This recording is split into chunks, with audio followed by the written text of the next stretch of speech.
Salut tout le monde, bienvenue à Finances fondamentales, le podcast d'éducation financière qui se prend pas au sérieux. Chaque semaine, je fais la synthèse d'un livre sur les finances personnelles ou la bourse. Je résume donc des heures de lecture en quelques minutes pour que tu n'aies pas à le faire. Tout ça dans un vocabulaire accessible avec des exemples réalistes et transparents qui vont te permettre de mieux comprendre le monde financier si tu es débutant dans le domaine ou plutôt de réfléchir à tes stratégies actuelles si tu navigues déjà dans ce domaine-là. Donc, si tu souhaites prendre en main tes finances et te construire un patrimoine qui va te permettre d'être libre de faire ce que tu veux, t'es à bonne place. C'est parti, bon podcast! Salut tout le monde, bienvenue au 42e épisode de Finances fondamentales. Aujourd'hui, je vous fais la synthèse du livre The Richest Man in Babylon, écrit par George S. Clason en 1926, mais personnellement, j'ai lu l'édition de 2015. En introduction, je vais vous dire que je suis coupable. J'ai lu dans ce livre-là, dans les premiers livres que j'ai lus lorsque j'ai commencé à m'intéresser aux finances, mais j'avais pris aucune trace parce que je l'avais lu ici et là sans l'intention particulière de partager ça sur un podcast et j'avais pas de crayon non plus quand je lisais ce livre-là. J'ai décidé de le relire parce que c'est un livre super intéressant et c'est un classique des finances personnelles, donc je vous le résume aujourd'hui. Premier élément de synthèse, c'est les 7 règles de l'argent. Donc l'auteur questionne, est-ce que tu as payé pour ton chandail, tes sandales, ta nourriture? La plupart des gens paient tout le monde mais ne gardent rien pour eux-mêmes, donc pour investir. Il dit que c'est aussi bien être des esclaves des temps modernes et manger et porter ce que nos maîtres de la consommation nous disent de manger et de porter. Par exemple, si votre revenu net est de 2000 $ par mois et que vous travaillez 40 heures par semaine, si votre loyer est de 1000 $, vous travaillez 20 heures par semaine pour votre propriétaire. Pensez à vos dépenses de cette façon-là selon l'auteur et ça va vous rendre la vie plus facile afin de combattre vos envies de consommer de façon impulsive si vous voyez votre revenu net comme si vous voyez vos heures de travail comme des dépenses déjà fixes. Donc si vos dépenses fixes représentent environ 80% de votre salaire net, mais ça veut dire 80% vous allez 80% du temps vous allez travailler pour les autres et non pour vous. Dans le livre, on suggère qu'avant toute autre dépense, on devrait mettre 10% de son salaire en épargne pour soi. Donc le concept de se payer en premier est vraiment issu de ce livre-là, qui a été écrit en 1926, de mettre 10% de son salaire de côté immédiatement pour soi-même, et ça c'est vu maintenant comme la règle d'or de l'épargne et de l'investissement.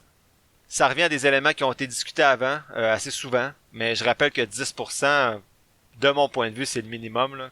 On ne devrait pas épargner en bas de 10%. Si vous souhaitez faire fructifier votre patrimoine, il faut tenter de couper les dépenses et d'augmenter vos revenus plutôt pour en laisser plus de côté parce que 10%, ben oui, c'est bien, mais si vous pouvez vous rendre à 20%, ben ça va être encore mieux pour vous.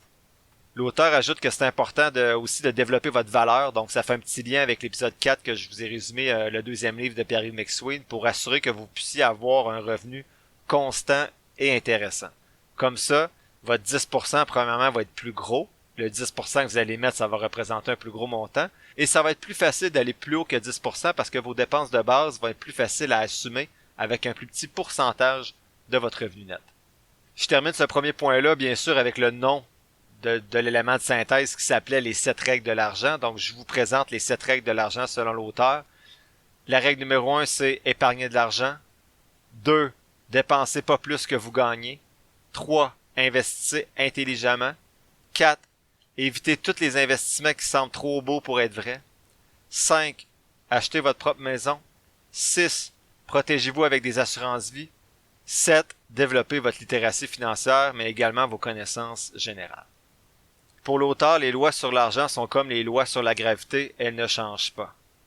Il dit que l'important, c'est de se construire, il appelle ça une montagne d'or, donc un patrimoine, je dirais, assez gros.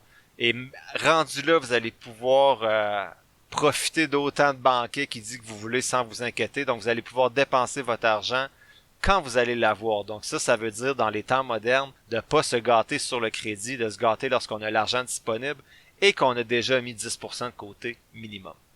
Si vous êtes endetté, l'auteur suggère de payer vos trucs avec 70%, donc vos dépenses doivent diminuer.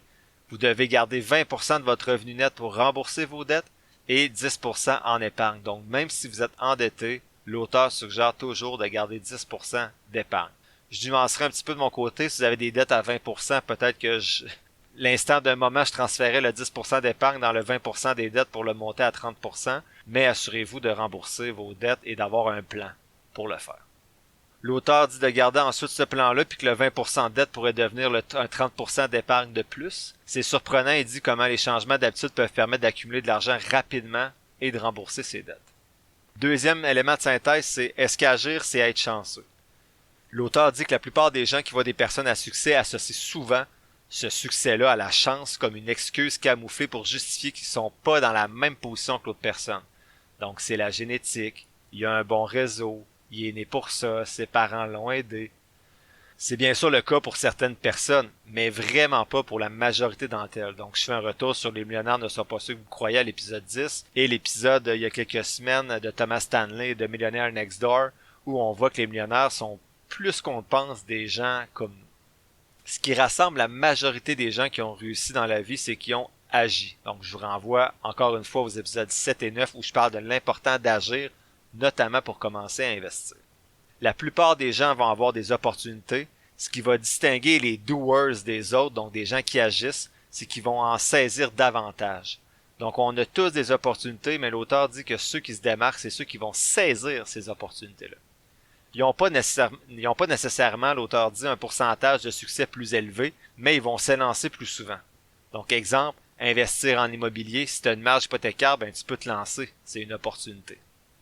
Donc au baseball, les gens qui réussissent seraient des gens il n'y a pas de prise, donc ils s'élancent sur toutes les balles, puis ils en frappent plusieurs. Des fois, ils réussissent un circuit, alors que les gens qui agissent pas, ben ils vont juste frapper aucune balle, même si on est dans un jeu, exemple, qui n'a pas de prise. Donc ils vont frapper aucune balle, donc c'est sûr que dans ce temps-là, tu as peu de risques de succès.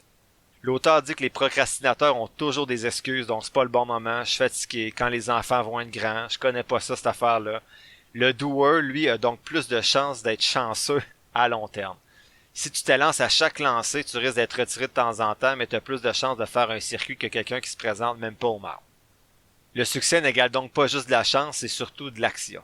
C'est simple à dire, mais il y a de nombreuses personnes qui parviennent jamais à s'enrichir sérieusement parce qu'elles ne cherchent pas à le faire. Ils cherchent jamais vraiment, ils se concentrent jamais, puis s'engagent jamais dans aucune opportunité qui leur est présentée. L'auteur mentionne en anglais « It costs nothing to ask wise advice from a good friend ». Donc ça revient à l'épisode 8 par riche par pauvre qui disait que les gens lui demandaient de l'argent, mais jamais des conseils. Donc n'hésitez pas à demander des conseils à des gens qui ont réussi autour de vous. L'auteur dit justement qu'il faut s'entourer de personnes qui sont familières avec l'argent, qui travaillent avec chaque jour, puis qui ont réussi à en faire ou qui ont eu du succès quelconque dans la vie. Je dirais plus de s'entourer de gens positifs, pas juste par rapport à l'argent, mais vous comprenez le concept qu'il faut s'entourer de gens auxquels on souhaite s'identifier. Si vous souhaitez aider votre ami selon le livre, ne le faites pas d'une manière qui vous fasse porter son fardeau. Il existe plusieurs façons d'aider les gens. Vous n'êtes pas obligé de choisir celle qui limite votre temps, votre argent, votre énergie ou votre capacité à prendre soin de vous. Donc, lire entre les lignes ici, j'ai eu des messages de gens sur Messenger qui avaient prêté des sous à des amis, on va mettre amis entre guillemets, puis ils n'ont pas retrouvé cet argent-là, puis ils s'inquiètent de jamais le revoir. Donc, c'est un petit peu ça que l'auteur veut dire, c'est que tu peux aider les gens sans porter de fardeau ou sans sacrifier toi-même les ressources que tu as. Enfin, l'auteur dit que les opportunités uniques sont rares. Donc, exemple, il y a des crises financières qui permettent d'investir à des moments qui sont plus intéressants, comme le COVID récemment, par exemple. Ceux qui ont épargné peuvent en profiter, mais il faut pas avoir peur d'en profiter. Donc, il y en a qui ont des sous de côté, qui ont des marges hypothécaires, qui n'ont pas profité de ces moments-là. Bon, j'en fais partie, là, je connaissais pas beaucoup ça dans le temps, mais il dit que on a tous des opportunités, bref, mais il faut les saisir.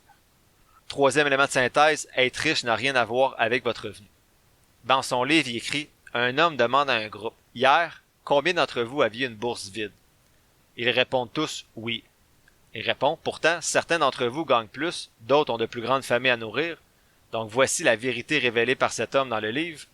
Ce qu'on appelle nos besoins essentiels vont grossir pour la plupart d'entre vous au même rythme que vos revenus, à moins que vous ne vous y opposiez. » Donc l'auteur connaît beaucoup de personnes intelligentes qui gagnent beaucoup d'argent, mais ils n'ont pourtant aucun actif net réel.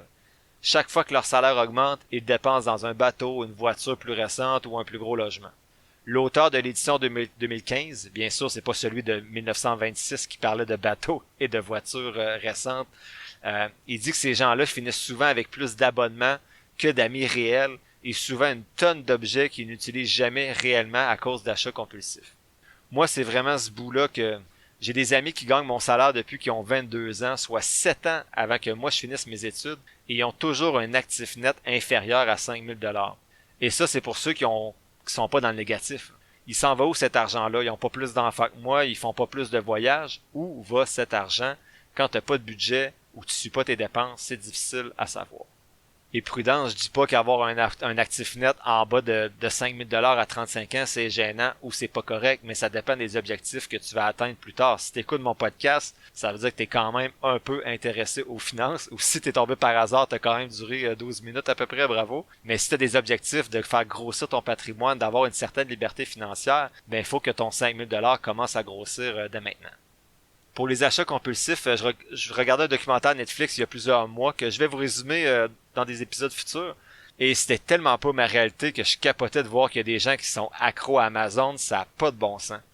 Je me disais, Chris, t'es endetté déjà puis tu vas dépenser 8-9 000 $ par mois sur des cochonneries. Si c'est votre cas, je comprends que ça doit pas être facile, mais aidez-vous, je le sais pas. Débarrassez-vous de votre carte de crédit, effacez vos achats automatiques sur Internet. Bref, trouver des solutions parce que c'est vraiment un puits sans fond l'achat avec le crédit. Bon, on revient à l'auteur. Il aborde la notion d'esclavage. Donc, il dit que si tu es accro à un rythme de vie qui grandit au même rythme que tes revenus, mais tu es menotté à ton travail. Sinon, qu'est-ce qui va arriver à ton bateau, tes 2 voyages dans le sud, ta BMW?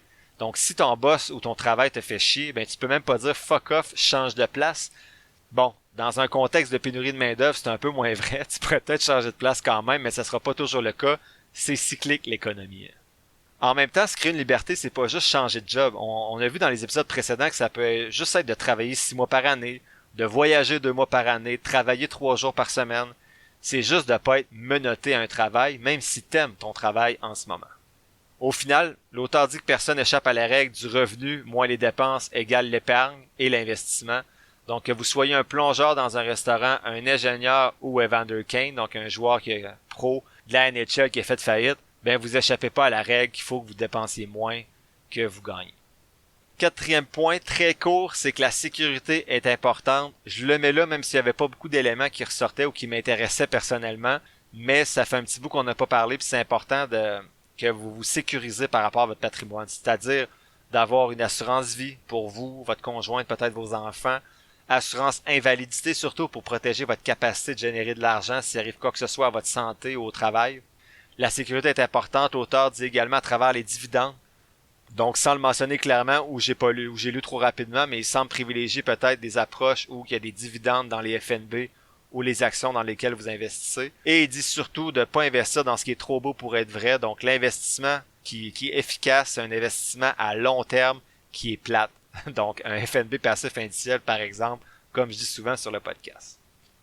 Enfin, 5e et dernier élément de synthèse, c'est le pouvoir des revenus passifs. Donc l'auteur dit qu'une fois que tu te payes en premier, tu vas accumuler beaucoup d'argent, tu vas te sentir bien, mais il y a encore de quoi de mieux.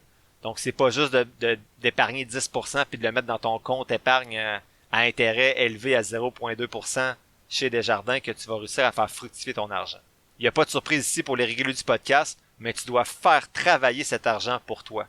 Donc l'argent, c'est le meilleur travailleur parce qu'il dort jamais, il chiale pas non plus. Donc ton argent va travailler pendant que tu es au gym, pendant que tu es à la classe à l'université, pendant que tu travailles, pendant que tu dors. Donc l'argent devient ton esclave. Les rôles sont alors inversés et en plus c'est 100% légal et moral. Donc au lieu que toi tu sois menotté à ton travail à cause que tu veux l'argent, maintenant c'est l'argent qui travaille pour toi et qui travaille même quand tu dors. On se rappelle aussi qu'en investissant, ça va créer des rendements composés qu'on parle depuis plusieurs épisodes. Accumuler de l'argent devient donc de plus en plus facile. J'ai fait un exemple parce que je trouvais que l'épisode était un petit peu court avant de terminer. Donc j'ai pris 10% du salaire investi sur 20 ans. Je suis parti du salaire moyen au Québec qui est à peu près à 41 000 $. Après impôt, ce salaire, il reste environ 30 000 $. Là, je vais pas dans le détail s'il y a des enfants ou pas, les véhicules de placement, si elle est réelle, je vais juste avec des chiffres simples. Si on prend 10% de 30 000 $, tu vas donc investir, en fait, tu vas avoir un salaire net chaque semaine de 577 $. Tu vas alors épargner chaque semaine 10%, ce qui est l'équivalent de 58 $ chaque semaine. Si tu fais rien, que tu prends juste ce 58$ puis que tu l'épargnes, donc tu vas avoir 3000$ épargnés chaque semaine, si on fait fois 20 ans, dans 20 ans, tu vas avoir 60 000$. C'est mieux que rien. Par contre, si tu places ton 58$ chaque semaine à chaque mois, donc ça veut dire que tu places 232$ par mois à 7% rendement, qui est le rendement moyen de la bourse, même un petit peu moins, dans un FNB passif indiciel sur 20 ans, tu vas avoir 121 000$. Donc c'est le double pour le même travail, les mêmes sacrifices. Donc t'as pas été moins au resto, t'as pas travaillé plus, t'as travaillé le même nombre d'heures, c'est juste qu'au lieu de seulement épargner, ce que je faisais avant de découvrir l'investissement, t'as investi ton 60 000$ et sur 20 ans, t'as doublé ce montant-là. Donc, si c'est plus que 60 000, bien sûr, tu vas pouvoir aller chercher encore plus, mais ça montre la magie, le pouvoir des revenus passifs. Donc, en conclusion, l'auteur termine en disant « Enjoy life while you are here, do not overstrain to save ». Donc, il dit « faut quand même également profiter de la vie, faut pas trop se priver juste pour épargner ». Mais pour lui, la règle d'or, c'est au moins minimum 10%. Le livre était déjà intéressant quand j'ai lu la première fois, puis quand j'ai lu une deuxième fois, j'ai trouvé que c'était un bon rappel. Mais avec le podcast, je me rends compte qu'on a touché beaucoup de sujets déjà dans ce livre-là, alors peut-être que c'était moins... ma deuxième lecture, elle m'a peut-être moins surprise. On va dire, j'ai appris moins de choses que lorsque je l'avais lu la première fois. Mais j'apprécie personnellement toujours ces petits rappels-là au niveau de mes finances. Ça me permet de garder la bonne track. Ce livre-là, c'est souvent un des 5 livres cités comme les meilleurs sur les finances personnelles, pas sur la bourse particulièrement, mais plus sur l'épargne. Je vous le suggère donc si vous êtes rendu à ce stade-là dans votre cheminement, donc que vous essayez d'épargner davantage chaque semaine ou chaque fois que vous recevez votre chèque de paye. On reçoit plus vraiment des chèques de paye, là, c'était pas la bonne expression à utiliser, mais bon, vous comprenez. Qu'est-ce que je retiens de ce livre-là? Épargnez et investissez 10% de votre salaire. Ne soyez pas des esclaves de la consommation. Faites plutôt que votre argent soit votre esclave pour qu'elle travaille sans relâche pour vous. La semaine prochaine, je fais la synthèse du livre d'Isabelle Ducasse, écrit en 2017, qui s'intitule « Histoire de fric ». J'ai divisé ce livre-là en 2 épisodes, donc la semaine prochaine, ce sera la première partie. Ce jeudi, je vais partager sur la page Facebook du podcast l'analyse des 4 dernières compagnies sur ma liste potentielle, soit Parex Resources, PXT.TO, Malibu Boats, MBUU, Steel Dynamics, STLD et Pool Corporation, POOL. L'épisode tire à sa fin. Je te remercie d'avoir pris quelques minutes aujourd'hui pour m'écouter. J'espère que les contenus partagés t'auront apporté de la valeur. Si c'est le cas, ou bien que tu trouves que de façon générale, le podcast aide à ta santé financière, tu peux soutenir mon travail de 3 façons différentes. D'abord, tu peux t'abonner au podcast pour 3,99$ par mois afin d'avoir un accès en plus à un épisode mensuel supplémentaire à chaque premier jeudi du mois. Ensuite, tu peux donner de la visibilité au podcast en le partageant avec ton entourage et sur tes réseaux sociaux ou en cliquant sur le bouton suivre, abonnement ou quelque chose qui ressemble à ça selon la plateforme sur laquelle tu m'écoutes. Ça te coûte rien et ça m'aide beaucoup. Enfin, tu peux nourrir les futurs épisodes en me posant des questions ou en me suggérant des lectures sur la page Facebook du podcast ou par Gmail. Toutes les informations sont quelque part dans la description de l'épisode. Je t'invite justement à t'abonner à la page Facebook du podcast pour avoir accès chaque semaine à l'image synthèse des épisodes et également à l'analyse des compagnies en bourse que j'effectue à l'aide de ma stratégie d'analyse fondamentale. N'oublie pas que je suis pas un expert, prends donc jamais ce que je dis pour du cash, fais toujours tes propres recherches. Sur ce, merci encore pour ton écoute et on se voit dans le prochain épisode de Finances fondamentales.